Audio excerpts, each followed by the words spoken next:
같이 보실 하나님의 말씀은 스가랴 1장 7절에서 21절입니다. 스가랴 1장 7절에서 21절이고 구약 성경 맨 마지막에서 두 번째 책입니다.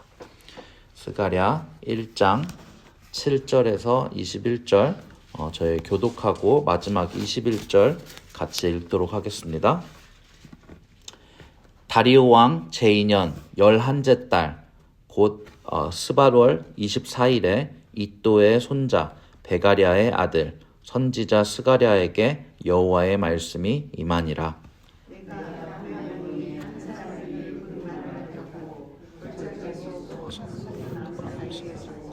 그 뒤에는 붉은 말과 자줏빛 말과 백마가 있기로 내가 말하되 내 주여 이들이 무엇이니까 하니 내게 말하는 천사가 내게 이르되 이들이 무엇인지 내가 내게 보이리라 하니 화석류 나무 사이에 선자가 대답하여 이르되 이는 여호와께서 땅에 두루 다니라고 보내신 자들이니라. 그들이 화석류 나무 사이에 선 여호와의 천사에게 말하되 우리가 땅에 두루 다녀보니 온 땅이 평안하고 조용하더이다 하더라. 여호와 천사가 대답하여 이르되 만군의 여호와여 여호와께서 언제까지 예루살렘과 유다 성읍들을 불쌍히 여기지 아니하시려 하니까 이를 노하신 지 70년이 되었나이다. 아멘. 여호와께서 내게 말하는 천사에게 선한 말씀 위로하는 말씀으로 대답하시더라. 천사가 내게 이르되 너는 외쳐 이르기를 만군의 여호와의 말씀에 내가 예루살렘을 위하며 세상을 위하여 그 질투하며 아니란 여러 나라들 때문에 심히 진노하나니 나는 조금 노하였거늘 그들은 힘을 내어 고난을 더하였음이라. 여호와가 이처럼 말하노라. 내가 불쌍히 여김으로 예루살렘에 돌아왔은즉 내 집이 그 가운데 건축되리니 예루살렘 위에 먹줄이 쳐지리라. 만군의 여호와의 말이니라. 그가 다시 외쳐 이르기를 만군의 여호와의 말씀에 나의 성읍들이 넘치도록 다시 풍부할 것이라. 여호와가 다시 시온을 위로하며 다시 예루살렘을 택하리라 하라 하니라. 들어본즉 내게 뿔이 보이기로 이에 내가 내게 말하는 천사에게 묻되 이들이 무엇이니까 하니 내게 대답하되 이들은 유다와 이스라엘과 예루살렘을 흩뜨린 뿔이니라. 그때 여호와께서 벳셀당이 4명을 내게 같이 읽겠습니다. 내가 말하되 그들이 무엇을 하러 왔나이까 하니 대답하여 이르시되 그 뿔들이 유다를 흩뜨려서 사람들이 능히 머리를 들지 못하게 하니 이 대장장이들이 와서 그것들을 두렵게 하고 이전에 뿔들을 들어 유다 땅을 흩뜨린 여러 나라들의 뿔들을 떨어뜨리려 하느니라 하시더라. 아멘. 뭐가 좀 많이 나오죠 오늘? 네. 어제 본문을 좀 상기시켜드리면 성전 건축이 대적들의 방해로 중단되고 다시 시작하기 전까지 낙담하고 있는 이스라엘을 향해 하나님의 말씀을 청종하고 회개하고 그들의 길에서 돌이킬 것을 당부하는 말씀이었습니다. 저희가 형식적이고 관례적인 주의 일을 하기 전에 우리의 삶은 주께로 초점이 맞추어져 있는지 우리가 주의 길을 걷고 있는지 다시 한번 돌아봐야 한다고 강조했습니다. 그래서 오늘 본문부터 6장까지 스가랴 6장까지는 스가랴가 본 환상들을 나열하고 있습니다. 오늘 본문부터 6장까지요. 오늘은 그 첫 번째와 두 번째 환상들로 얘기되고 있습니다. 첫 번째 환상에는 말을 탄 기수들이 땅에 두루 다니고 온 땅이 평안하고 조용하다고 보고하는 장면이 나옵니다. 평안하다, 조용하다라는 이 히브리어 단어들이 다른 본문에서는 거주하다, 전쟁이 없다 라는 것으로 표현되는 것으로 보아 강대국들이 현재 온 열방을 다스리고 분란이 없는 시기인 것 같습니다.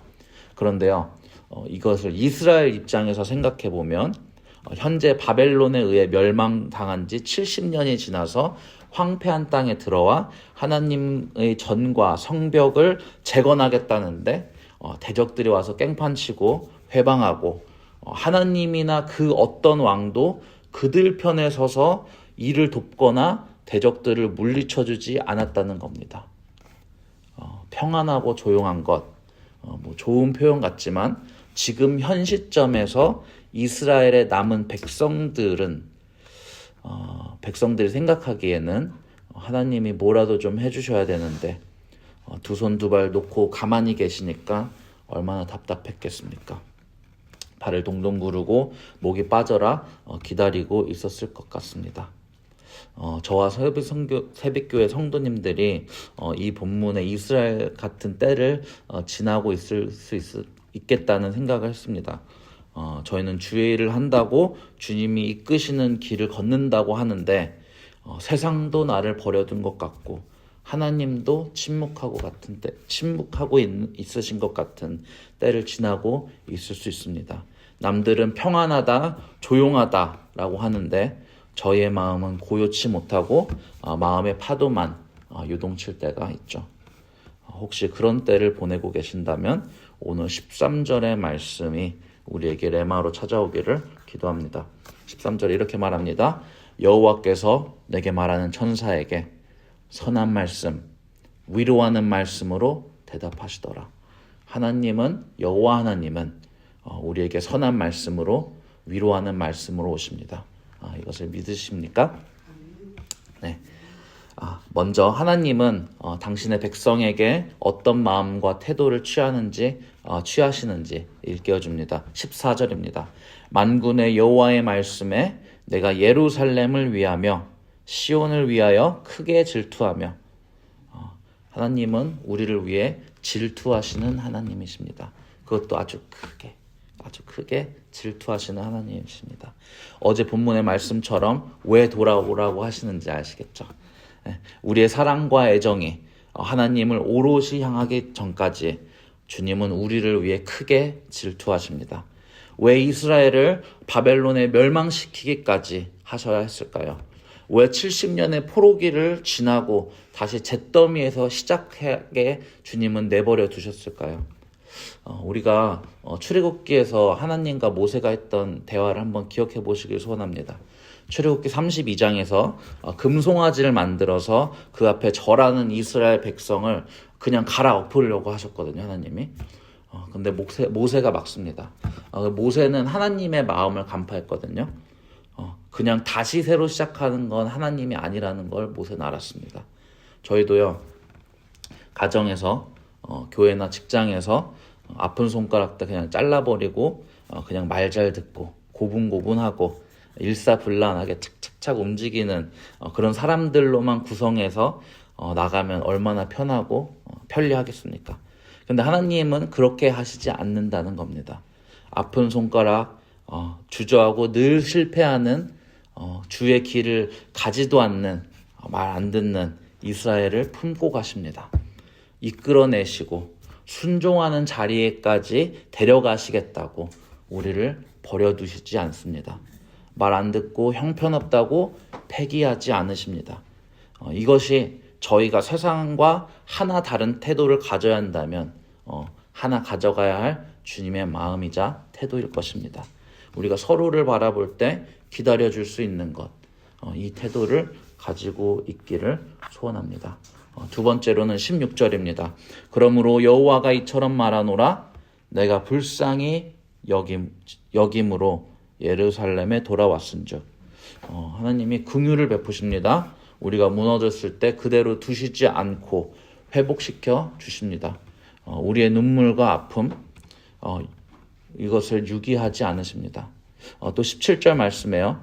나의 성읍들이 넘치도록 다시 풍부할 것이라. 여호와가 다시 시온을 위로하며 다시 예루살렘을 택하리라. 하나님은요, 우리가 이스라엘처럼 참담한 현실과 사막 같은 외로움에 있을 때 결국 우리를 풍성의 자리로, 위로의 자리로, 또 택함의 자리로 회복시켜 주십니다. 그렇기에 오늘 우리가 이스라엘처럼 하나님과 세상 앞에 버려진 것 같고 하나님은 침묵하시는 것 같은 때에 오늘 주시는 이 선한 말씀과 위로하는 말씀으로 나아가시길 소원합니다.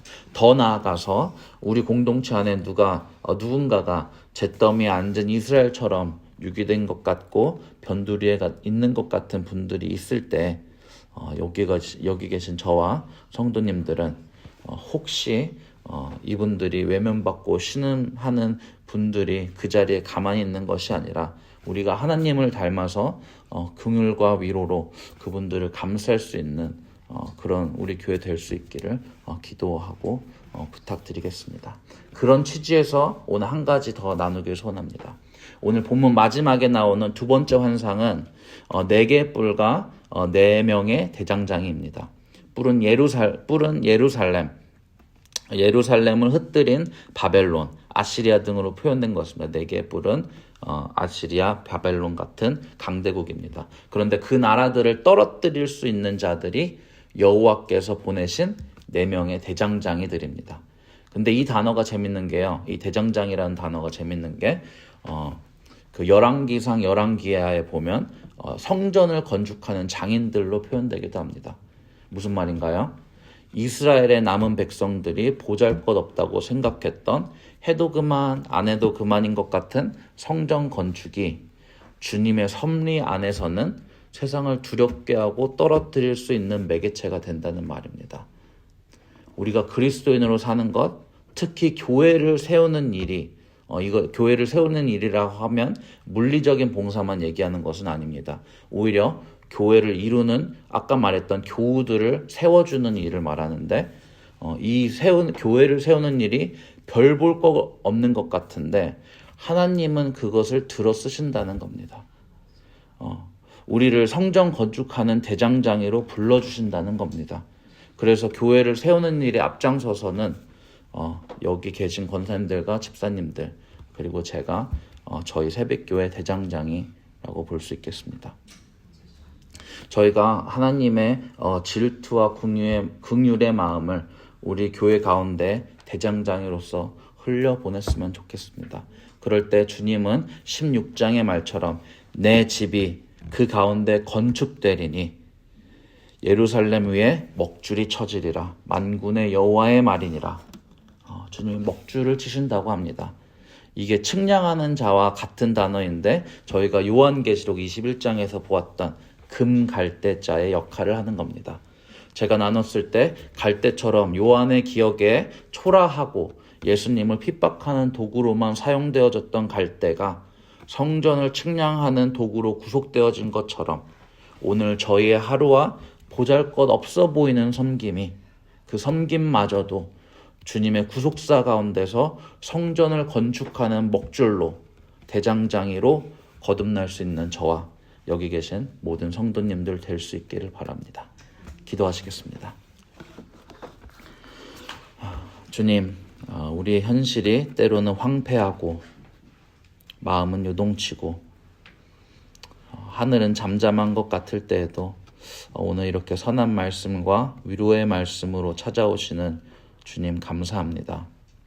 우리를 위해 크게 질투하시고 무너진 자리에서 다시 긍휼로 일으키시는 주님, 오늘도 우리를 버려두지 않으시고 다시 택하시며 회복하시니 감사합니다. 주님, 우리를 교회의 대장장이로 불러주셨사오니 자꾸 보잘것없는 섬김일지라도 이렇게 초라한 기도일지라도 성전을 세우는 일로 주님의 일로 사용하여 주시고 오늘도 우리의 손에 먹줄을 쥐어주셔서 주의 집을 세우는 자로 살아가게 하여 주시옵소서. 우리의 머리 되신 예수님의 이름으로 기도드립니다. 아멘. 기도하시겠습니다.